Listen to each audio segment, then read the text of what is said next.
They weigh about 5 pounds each. These shoes are 11 and a half. I wear 7 and a half. So I got a lot of room in here. I think we should see the tracks. Right. I think we should maybe slightly wider. How about standing him in where you think he should be, Yeah, or somebody? Yeah, that's perfect. He was born in 1895 in the town of Pickaway, Kansas. Shortly afterwards, a cyclone came along and Pickaway, Kansas blew away. However, Buster Keaton had already decided that his future lay elsewhere.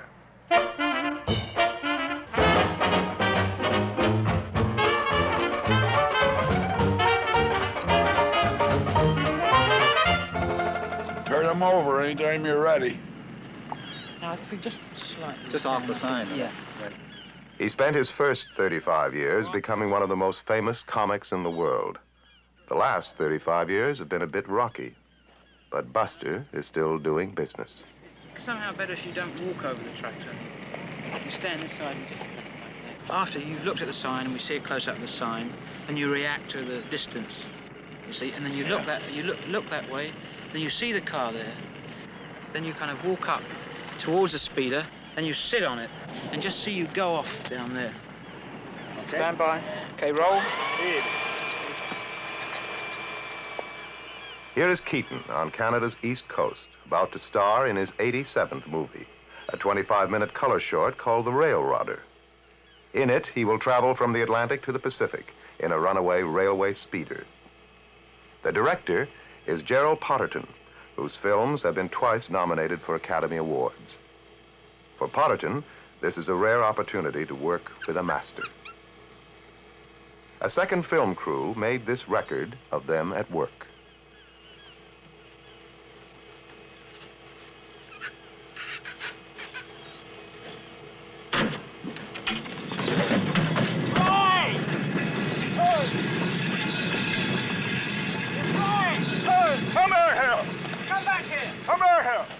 As I go over the sideline, he should raise. He should raise up, yeah, right. He wouldn't even bother to chase you. Well, there's no use. No point, no. I don't want to ask him to act. No, that's not. Could take his head off and just throw it Oh, down. no. He wouldn't do that, Oh, though, well, would he? no, I mean, not only that, you're asking him to act when he does that, see? Yeah. That's when you're in trouble. Yeah.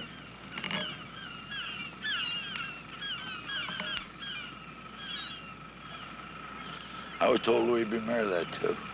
Every time they photograph one of these weekly things, or something like that, greeting them.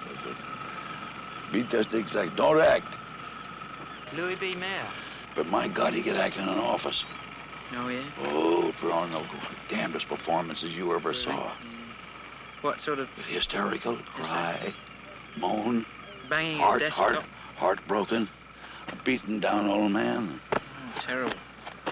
Oh, Terrible. and especially for the women.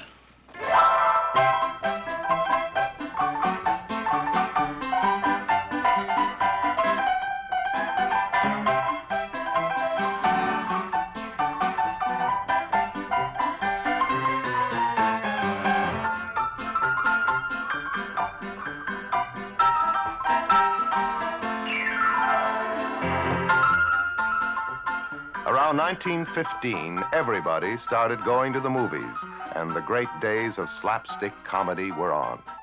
There was Larry Seaman and Ben Turpin. There was Harry Langdon and lovely Mabel Normand. The greatest of them all was Charlie Chaplin, and next to Chaplin was the man in the horn-rimmed glasses, Harold Lloyd. There was Stan Laurel and Oliver Hardy and Mack Sennett's Keystone Cops. One of the cops was Fatty Arbuckle, and before long, Arbuckle was working on his own. In 1917, Arbuckle talks a young vaudeville comic into trying his hand at the movies. The young comic is Buster Keaton. This is Keaton's first picture. In it, he was hit by a bag of flour, bitten by a dog, and smeared with molasses. It seemed easy after vaudeville. Buster was in the movies. In vaudeville, Keaton had learned that the laughs came when he played it deadpan. So he brought the great stone face to the movies.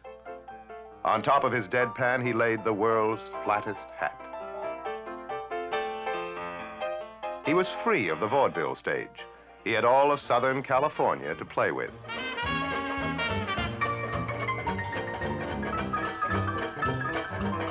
He had all the props and all the space he could use.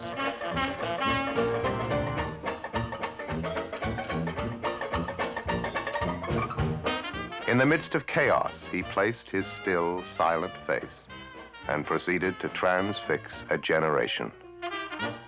They surround him with kindred spirits, give him his own studio, and let him run free.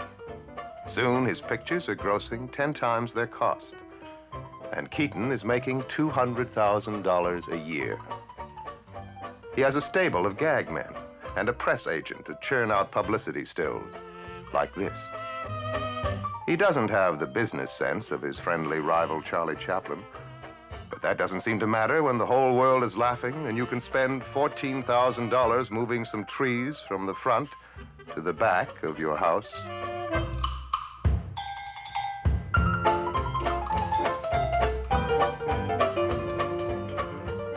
At parties, Douglas Fairbanks swings from a trestle above his swimming pool. He plays baseball with Tom Mix, trades insults with Sam Goldwyn over bridge, and executes elaborate practical jokes on Adolf Zucker. There are 3 cars, 6 servants, 2 children. He is married to one of the rich and famous Talmadge sisters. It is 1927, and Keaton is riding high. By 1933, his wife and children, his house, his money, and his job are gone. Buster Keaton is an acute alcoholic.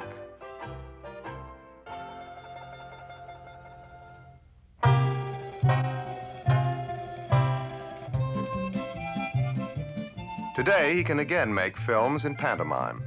But when the talkies first arrived, you were expected to talk. And when Buster talked, it seemed to destroy his intensely silent style. Any chance he had was wrecked by bad scripts and mass production methods.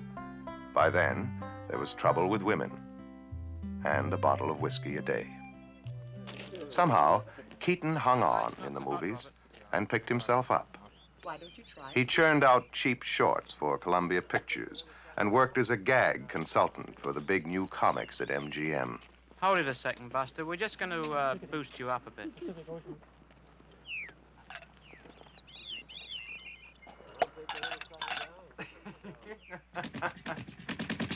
Through the 30s, 40s, and 50s, he took work where he could get it. In European circuses, bad Mexican movies, Canadian burlesque houses. Then the air conditioning in a storage vault broke down, and the negatives to some of his greatest films were destroyed. But the great talent was still working, and he's again traveling first class. On this film, he has a private railway car, a chef, a steward, and a press agent. His drinking now consists of an occasional beer. His children and grandchildren are again part of his family, and he and his third wife, Eleanor, have been happily snapping away at each other for 25 years. Why is that first string so tinny? Should be raised in a whole octave or something?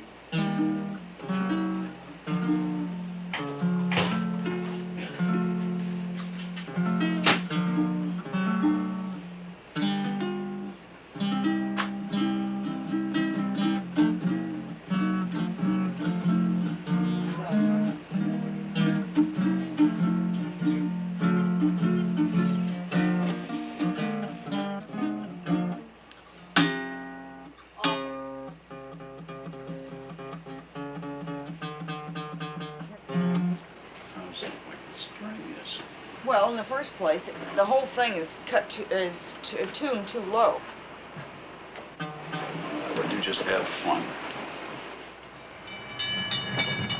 He's been insisting for the last 3 or 4 years that he is at least partially retired and intends to retire completely until the phone rings. But then he'll turn right around and tell somebody he's retiring. It wouldn't work out. Because if the phone didn't ring for a month, he would feel terribly neglected and abused because nobody wanted him anymore. Nobody loved him anymore. Nobody wanted him to work anymore. But deep down, I know darn well that he enjoys working, or he wouldn't say yes. The movie crew follows Buster across Canada. It's taken 10 days to get from Halifax to Montreal. The crowds have all seen him on television, live as a guest star, preserved in the movie classics. 3 generations and a multitude of nationalities have now all laughed in the right places. There is no longer doubt of his immortality. Oh, how do you do? Hey, Buster! There you go. It's a beetle. One of the local beetles. That is beautiful. That's what you're going to need for Banff and Jasper when you get out there. Oh, They got snow out there. you heard that already? Yeah. Mr. Keaton, may I have your autograph? Monsieur Keaton? Oh, that's great. Oh, merci beaucoup.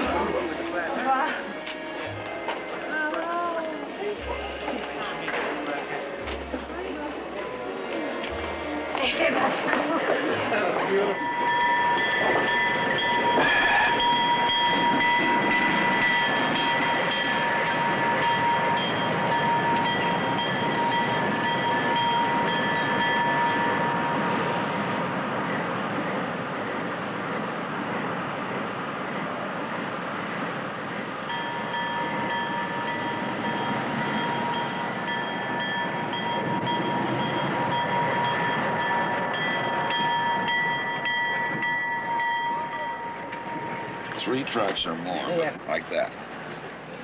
You're coming along this way, and an engine just with a caboose, with a big locomotive. Cameras behind you, traveling with you.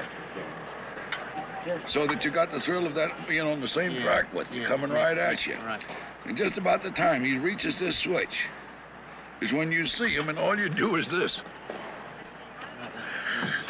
He goes onto that track, and you go to this one. See? Great. Back up 1 inch, gentlemen. It's great. Yeah, that's And good. it's just sure. Yeah, that's a sure part. The suspense is that you don't pay any attention to us. That's all there is to it. Wave them off. Every time you're on company Beautiful. property, Get out of the way. If Right, it the does. other side. Yeah, that's why it's a monkey.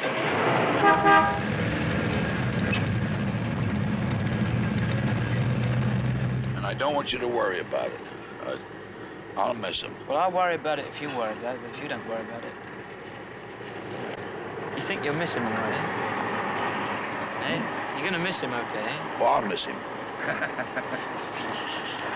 Otherwise, it's a very short movie. Moses. Perfect. Beautiful.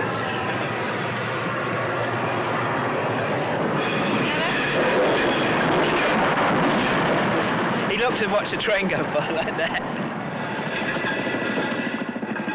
At the age of 4, he was in his family's roughhouse vaudeville act billed as the Human Mop.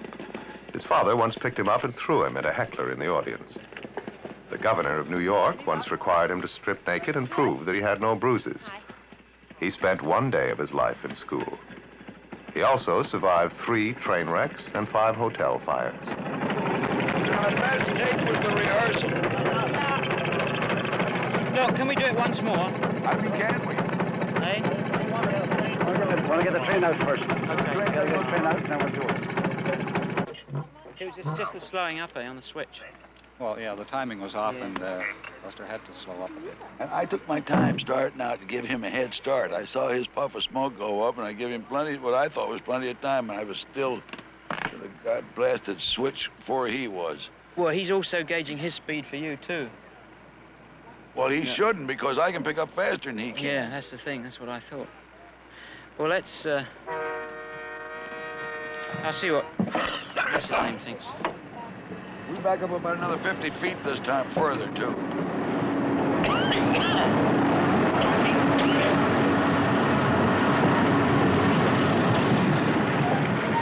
Keaton didn't sleep very well last. No, he said the night before last he slept all right, but last night for some reason he didn't. He just thinks he's excited a bit. Yeah. But he says he feels okay now. He's the only one that doesn't seem to care at all. I think you're worrying too much. No, it's, He's been doing this for years, Jerry. After that, you get You know, he broke over. his neck. And, you know these towers, these walking Yeah. towers? Well, it opened up on him and knocked him down on the rail, and he didn't know for 3 months that he'd broken his neck. Oh, my. You know, he's a bit stiff in the morning. Yeah. yeah, he's broken every... He said he's broken every bone in his body, one way or the other. Nobody ever thought to ask him what he wanted to be when he grew up. If they had, he expects he might have been a civil engineer. Instead, he became the world's greatest inventor of the mechanical gag.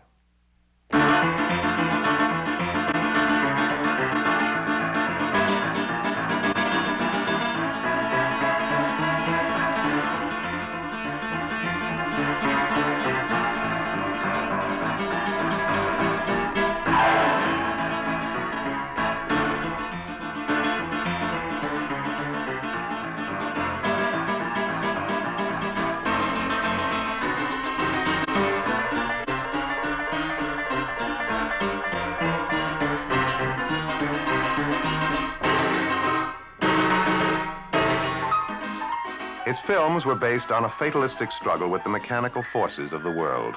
His human beings were generally depersonalized. But in his presence, inanimate objects came to life. Deck chairs, steamboats, locomotives, and waterspouts.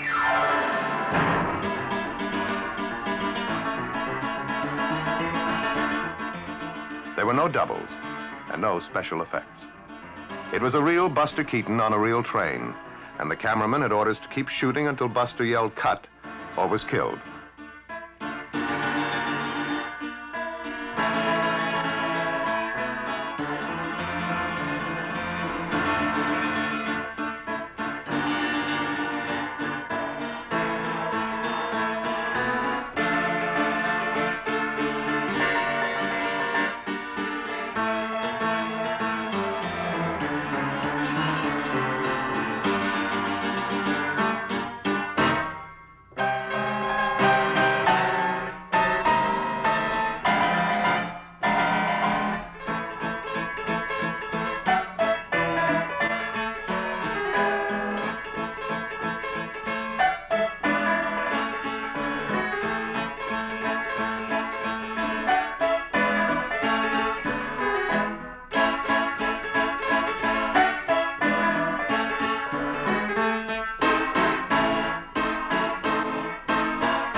Of Keaton, the great critic James Agee once wrote, "He brought pure physical comedy to its greatest heights.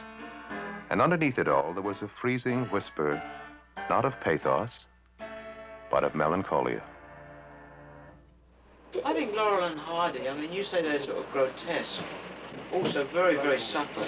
They did it too regular, and the entire plot was not understanding a traffic officer. That was the plot. They picked out 7th and Broadway, Los Angeles, and then put a cop like Ed Kennedy out there in those days in the middle of the street, where the cop says just turn this way, and turns around this way, and Stan Laurel in the first place, and he says he wants to see us. So they both got out of the car and came down to him. Says, what do you want? He says, what I want, what? Whose car is that? He says, well, that's our car. He says, we'll get in it. All right, so they go back into the car. No more gets back. Gets, all right, sway. And back up a little bit. You go through. All right, come on. Well, the minute he did that, they come back and say, yes. Well, now traffic keeps piling up worse, see? So every time the cop did that, the guy in the car says, yes. That's all there was to the plot. This is a two-reel picture. Now? That's all he ever needed was something like that. Now. Are you all ready for your ducks? All right. Yeah. Ducks? Whee! Dun, dun, dun. Buster wanted a wild duck dinner written into his contract.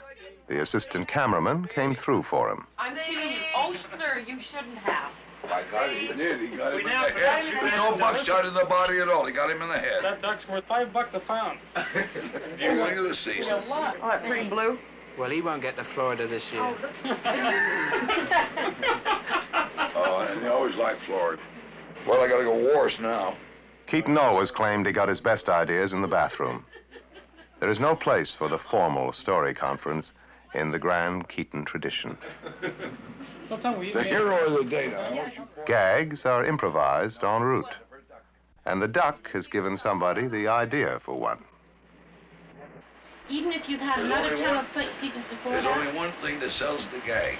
That a duck hunter, once lining up on a duck, gonna shoot come hell or high water.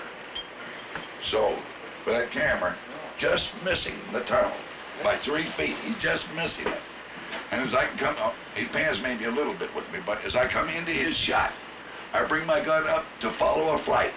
And when I get here, I shoot. And my gun is only about 5 feet from the tunnel when I shoot. Right. So I've shot right into it. The whole gag is in panning, panning, tunnel, bang. He goes in it, boom, like that. All you can see probably is the top of my hat and the gun barrel about that far. Slowly get that gun in position and get it. Just watch. Now to this shot. Bang. And we got it.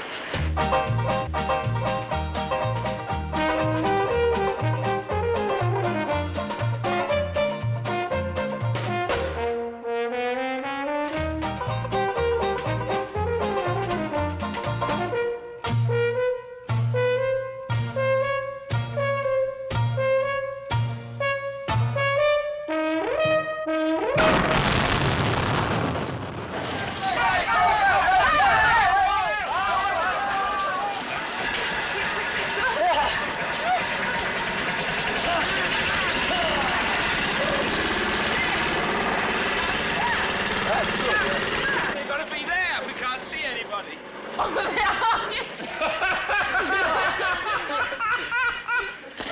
Bueno, mucho bueno, but you've got to run up to here, see? No further. Boys, come on down towards me. Keaton has the ability to use anything that comes to hand. In this case, there is a railway tunnel and a somewhat baffled work gang. The bewilderment is caused largely by the fact that the workmen speak nothing but Italian. You come to this spot. Keaton specializes in sorting out confusion. You come down here to about here. 1, 2, 3, 4, 5, 6, 7. One more. About in here, and you on this side. Yes, you. You see about where you are? No, you should. I don't think you should pose them like that. I don't mean to pose them. I mean, I'm just giving them a general spot to run to. But they all run there and stand there like soldiers. Well, you're never going to do it any other way with them.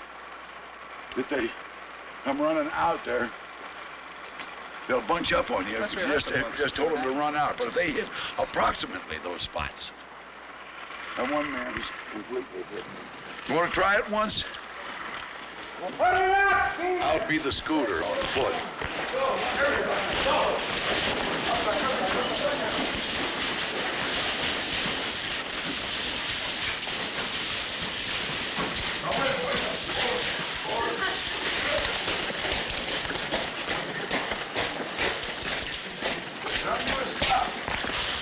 I clear the way for that thing coming through. Senor. And just go. These boys here don't go quite so far. Stop back in here someplace. Senor Keaton. They should all come out this front like this. Then just watch it go by. Then pick up rocks and throw it like that. What happened? Huh? What'd you say they did? They should come out running like this, fast. Oh, yes, as fast as you can run. There's no smiling. Mad, like mad. Okay, start my... Okay. Start my scooter. We're going to run it, okay? Guardate la camera davanti, guardate, mede, Say mad. What mad is that? mad, Angry. Angry. No. rabbia, no? Arrabbiato. Rabiat? Arrabbiato, yeah. Rabiat. Okay. I'm going to shoot you.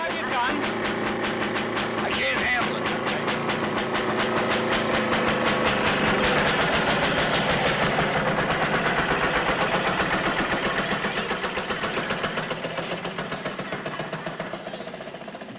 Making movies on location is no bed of roses. The clouds blot out the sun. Trains come through the tunnel. The actors go the wrong way. The waiting is endless. Well, let's try it once this way anyway, and maybe it will have moved up by then anyway. Well, the first one will be screwed up anyway, Ralph. Probably. Okay, stand by. Okay.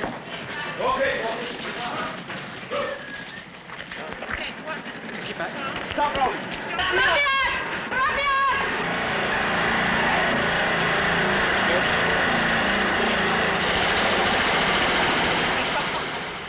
They have been working for 3 hours, trying to make 10 seconds of funny film.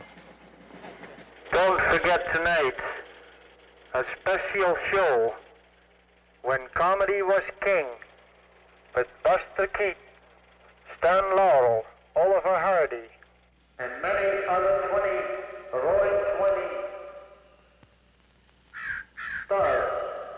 2 shows at 7 and 9 p.m.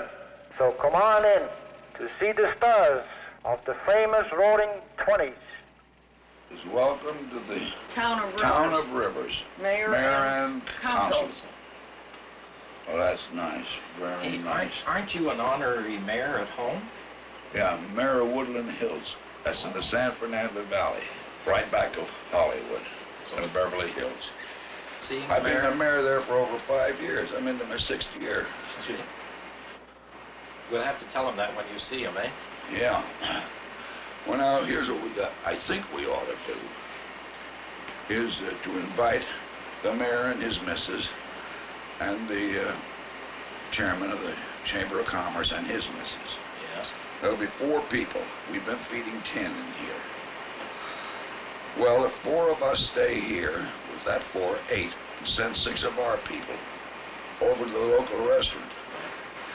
Oh, and notify them, too, that they're going to be swamped with business. Right. The local restaurant. 6-headed people walking in on them like that, I'll catch them short-handed.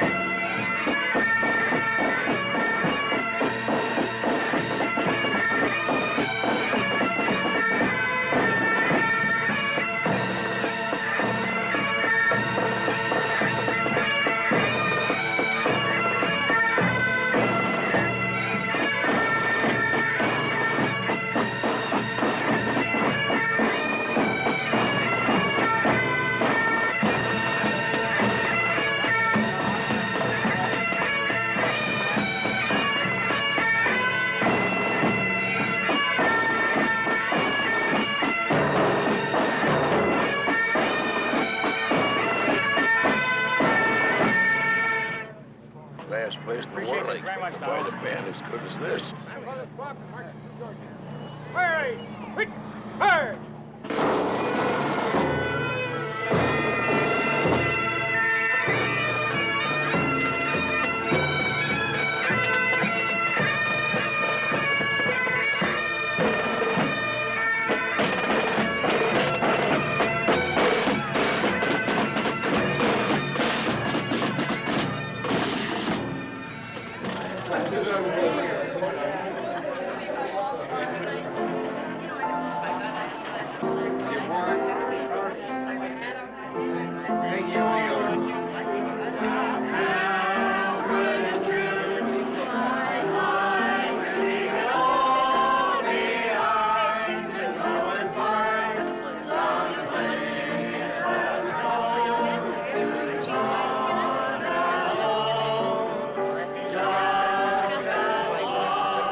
Keaton has always been suspicious of the genteel, the sophisticated, the intellectual. Learned critics can write of his profound humor. He takes pride in the fact that he can still score a direct hit with a custard pie at 27 feet.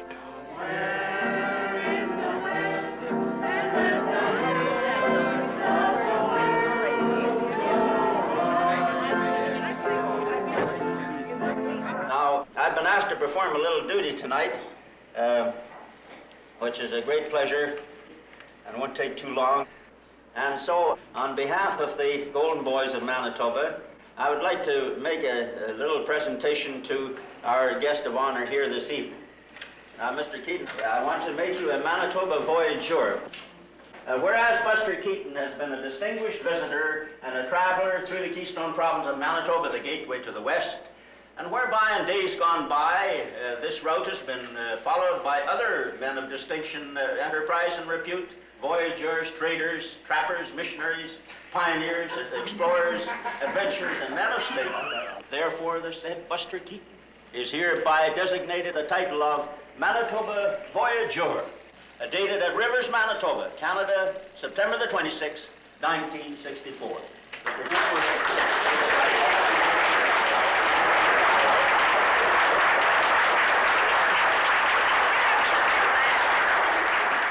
So we in the town of Rivers thought that we too would like to present him with some little token that he would remember us with fond recollections of the few days he spent here.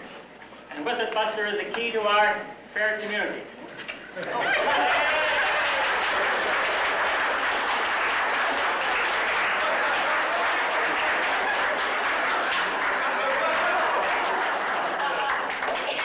However, we give it to you from the bottom of our hearts, and we wish you fond voyage, a good trip. And there's an old Scottish song that has one line in it, Buster. It says, "Will you know, come back again." Thank you, Buster.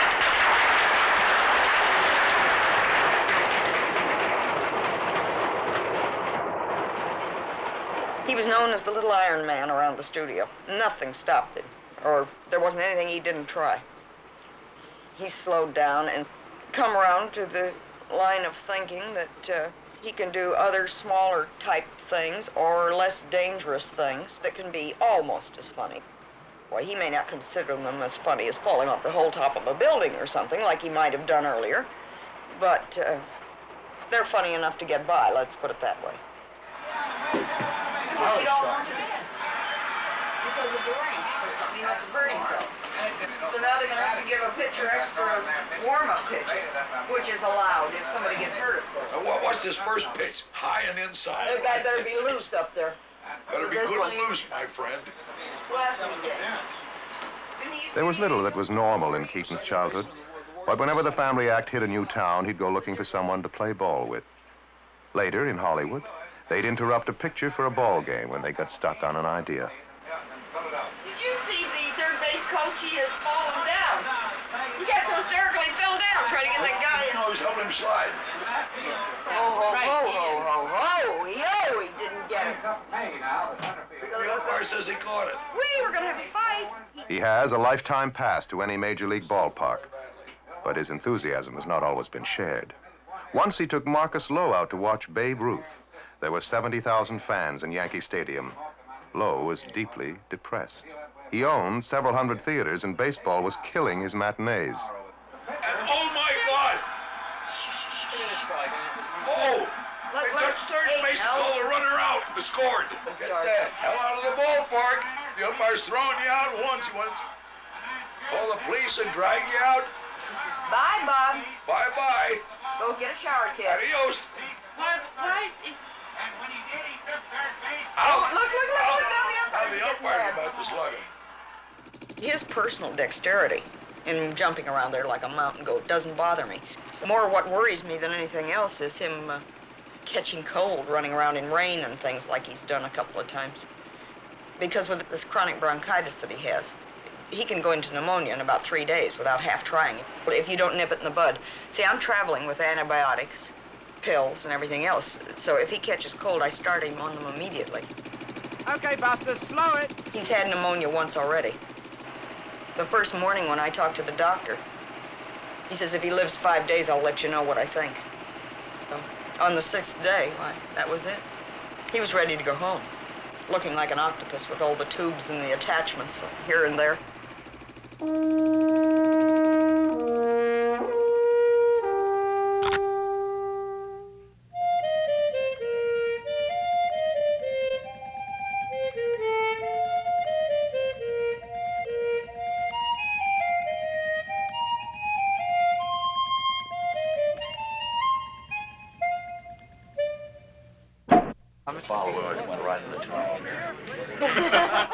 He's very shy when he's in public around a lot of people that he doesn't know, strangers. He feels terribly trapped if he gets around people that mumble because he doesn't hear too well. I mean, I've known him to go through complete whole interviews. And when they leave, he says, you know, I haven't heard half of what they said. I don't know why, but I've never been able to get him to say, look, speak up and tell the man or the woman or whatever it is that you can't hear them. This is no great detriment to your male virility or anything else. But he seems to be ashamed of it. And of course, he hasn't heard properly since 1918. You'd think he'd be used to it by now. This is a condition he got in the First World War. We stopped doing impossible gags because we knew an audience wanted to believe our story. And if we did... There are people hired to keep a sharp eye on Keaton. When he begins to look trapped, they go to the rescue, and the conference is over.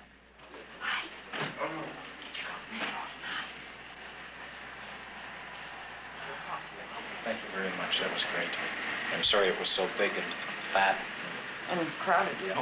For Buster, the press conference is one of the burdens of fame. One of the guys won't bust her out on the windowsill doing some kind of an acrobatic stunt. No, don't do it. But there are advantages. He doesn't have to tip a head waiter to get a good table, and he has that other badge of stardom, the unlisted telephone number. Help. Lie down. That's the best advice I can give him.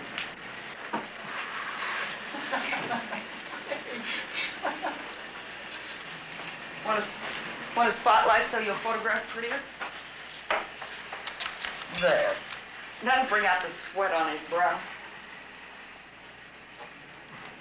I'm gonna sell her.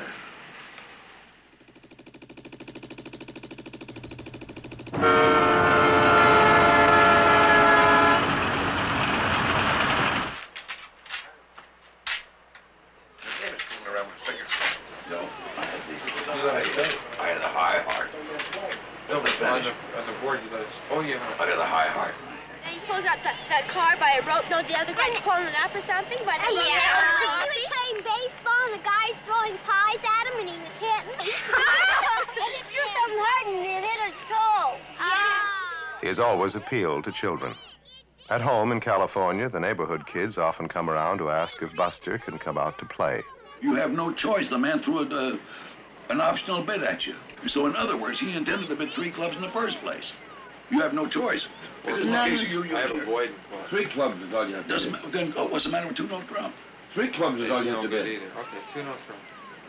Yeah, well, that's a shutout, too. And that lets me go into my 3 clubs. If you want to, but you better stop and analyze the bidding. Keaton has played bridge with the Marx Brothers at 25 cents a point. And at these stakes, thousands can be won or lost at a sitting. The original bidder. Yeah. Well, he's got something besides a heart in his hand. That's what I say. If we come back later, if we could have a Shift! And Yeah, he we have says to yes. If we come back later. And this is later. Is it? Yeah. I'd go right over there right this minute and ask him for it if I were you. Okay. Oh, brother, let's go. We'll do everything to keep him out of it, but he's going to try it. I lead to 3-0 then.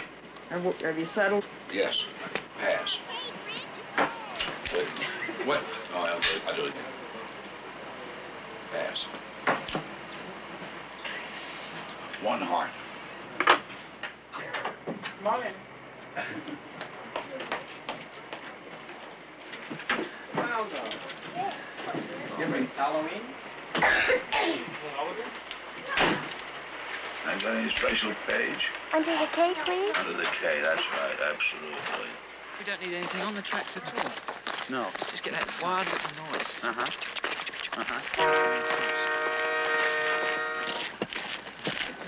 You can't see up through the ties, eh? No. It's not that distance. No, you just see the edges.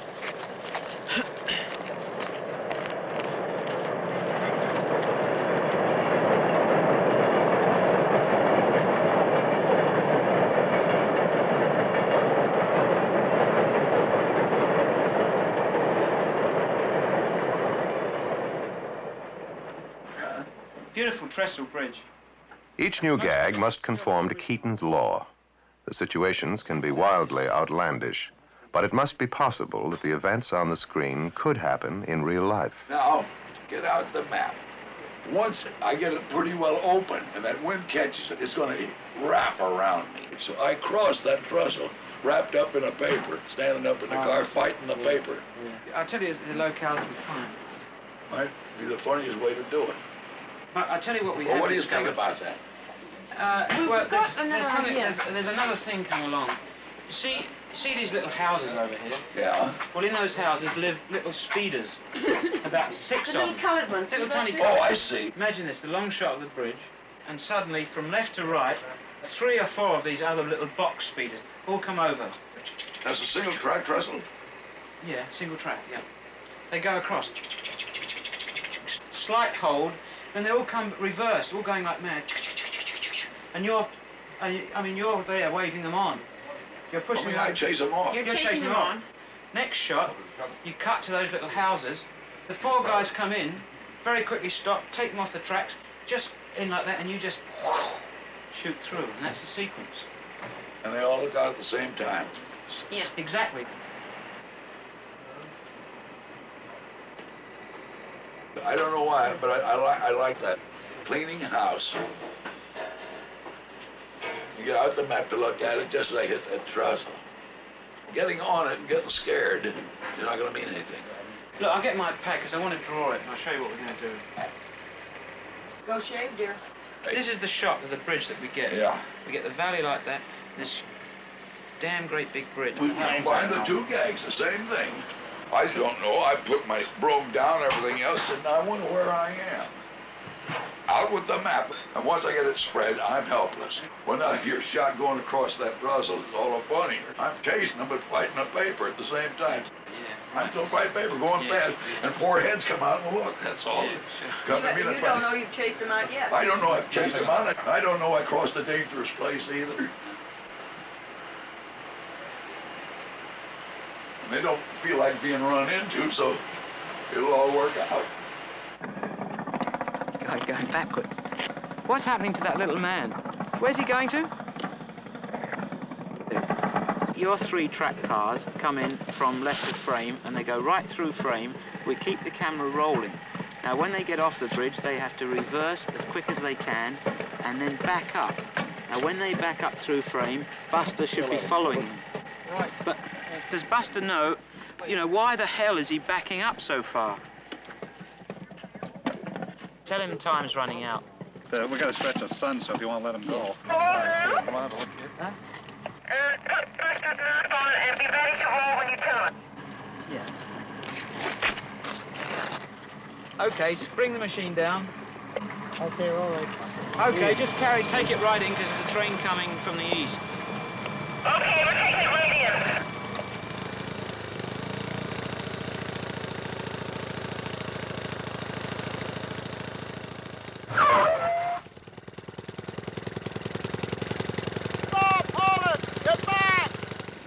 The director has decided against Buster's idea. Instead of being wrapped up in a map, Keaton crosses the bridge doing his laundry. Okay, cut. But Buster is a very stubborn man. When he decides an idea is good, he hangs on tight. What happened? Didn't he tell you what he was going to do? No, I didn't know. He shifted gags on me. What did you expect it was going to be? I thought I was going to be followed up with a map because I decided that last night.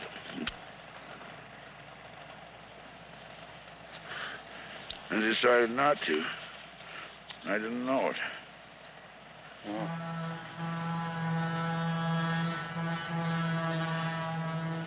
What makes it tough is that I can't match scenes. Because I didn't have it in my mind that way, so I don't know. If I went back now to protect this chase in close-ups, I wouldn't have the slightest idea what I was doing at the time I should be doing it. So I can't make scenes match. Don't forget, there's still 2 other shots to complete the sequence, Buster. There's a long shot of the bridge with them going over. That's the center of the gag is that long shot of the bridge. No, the bridge is not your gag. The bridge is only suspense. A thrill. There's no gag to the bridge at all. Doesn't mean a goddamn thing. It's only a dangerous place to be when there might be a collision. That's the only thing that's funny. guys, it's only 465 cars, I think. Well, I know the main reason they didn't want you going over the trestle with all wrapped up in newspapers and things. Figured took a good look. The scene we did's a worthless scene. Scene you can't use. So it's a nice scene to have in some time when they just want to go and do a show to their friends or something like that. You don't use it in the picture. Said it was too dangerous. He says, who suggested the gag? He says, you did. He says, I generally know what I'm doing.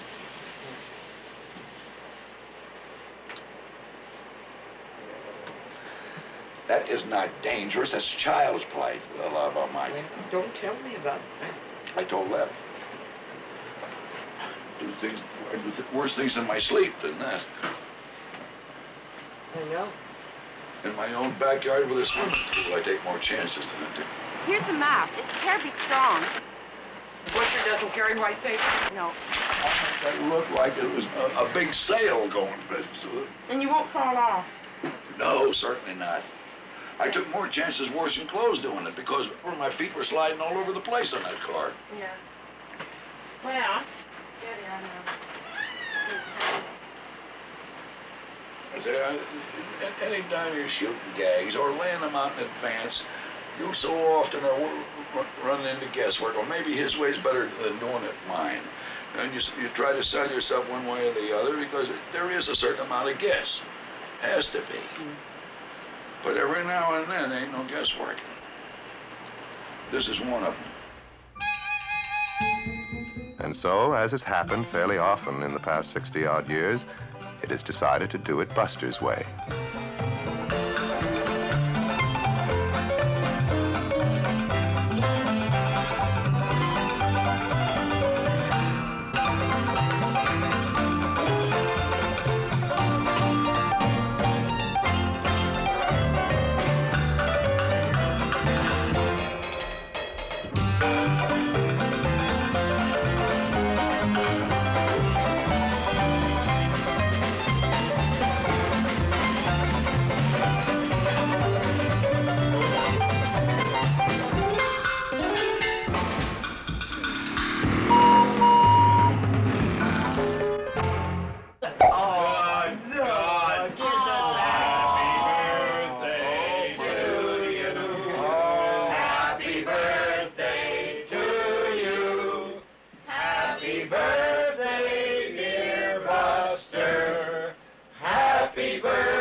On behalf of the National Film Board, I would like to wish you many happy returns of the day, October the 4th, 1964. Also, the Queen sends her regards. Cheers. Thank you, Mr. Chairman, but I'm not very good at public speaking, but to show you that me heart's in the right place, I'll fight any man in the house. Oh, no! Good. Good heavenly days to Betsy. Isn't that cute? I better get a whistle. That is. Isn't that cute? Buster was born into show business. For most of his 70 years, his birthday has been a traveling event. Oh, what is that? It's a real one. A real steam engine. A really steam engine. It's got a whistle on it and a valve. Oh, the whistle. And Yeah, this goes see that. They work. When he was a baby, his parents were operating a traveling medicine show. In partnership with an artful young man named Harry Houdini, they peddled snake oil to rustic America. The Keaton baby was called Joseph Jr. until Houdini saw him take a nasty tumble. From then on, he was Buster. When he was 3, his parents left the sticks and headed for the cities and the vaudeville stage.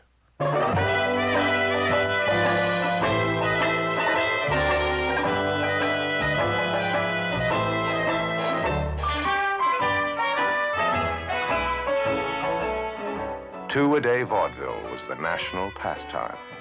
One historian called it a dig in the nation's ribs. It was rude, rough, sunny, and naive.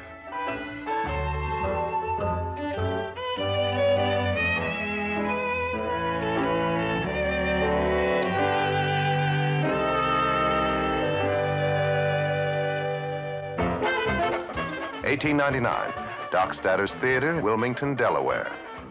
Buster Keaton, age 4, joins his parents' act for a children's matinee. The adults laugh as hard as the kids. Buster promises to sleep late in the mornings and is allowed to stay in show business. It is an Irish knockabout act, the roughest of its kind. It consists largely of Buster being punched, trampled, and thrown at the scenery. His father's right arm is twice as strong as his left from throwing Buster around. His mother is billed as the only lady saxophone player in America.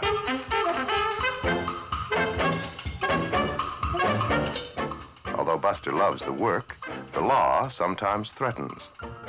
Then it is explained that Buster is really a midget. At 5, he does his own makeup. At 7, he is clouted for on-stage mistakes. At 9, he is in charge of travel arrangements. At 11, he is creating gags. There were movies now, but they weren't taken seriously. Buster's dad says that nobody's going to put the Keatons on a bedsheet at 10 cents a throw. Vaudeville was the big time. They cheered when Field beat up Weber. They were wild for the Canadian Eva Tanguay, who by her own admission had neither talent nor looks, but who made $2 million anyway. There was a young blackface singer called Al Jolson and a comic juggler by the name of W.C. Fields. The great Bill Bojangles Robinson taught Buster the soft shoe and the tap. And Harry Houdini, who'd given Buster his name, had gone on from the medicine show to become the biggest vaudeville draw of all time. The Keaton act would lay off while Mother had a baby. Buster would memorize 30 pages of dialogue and go on the legitimate stage as Little Lord Fauntleroy. For a while, the act grew with the family. But by 1916, it was breaking up. They had offended the powerful Martin Beck and were taken off the big-time circuit. Anyway, Mother Keaton preferred playing pinochle. Father Keaton was spending most of his time in the saloon, and little Buster was getting too big to throw around. He decided to try the movies and brought his family out to share the golden years in Hollywood. He always remembered where it all began. Through the years when he had the world by the tail, through the years of humiliation and despair, the spirit of the vaudeville stage, the spirit to entertain, and above all, to endure, has carried Buster Keaton into an active, graceful old age. Give me a June night.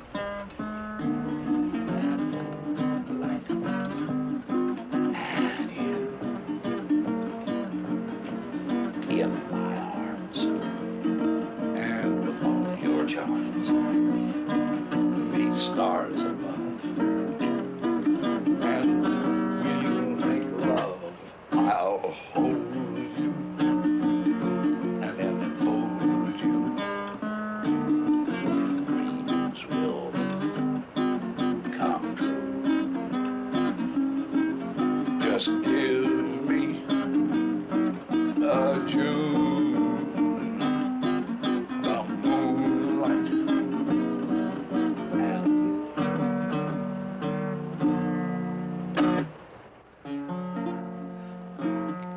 come on, you rounders, and gather you near. Story I'm going to tell you about a brave engineer. Casey Jones was the gentleman's name, and on a 6-8 wheeler, boy, he won his fame. Pulled out the station with a big heavy train, kept on going till he struck the main. Switchmen knew by the engine's moan that the man at the throttle was Casey Jones. Casey was going at a terrible pace when 444 stared him right in the face. Turned to the fireman and said, boy, you better jump, cause 2 locomotives are going to. Casey said just before he died, there's 2 more roads I would like to ride. Fireman said, what can they be? It's the Southern Pacific and the Santa Fe. Miss Casey got the wire that Casey was dead. All the children cried so hard they wouldn't go to their bed. Mammy says, children, stop your crying, 'cause you got another papa on the Salt Lake line. Casey Jones, you got another papa. Casey Jones, he's on the Salt Lake line. Casey Jones, got another papa on the Salt Lake line.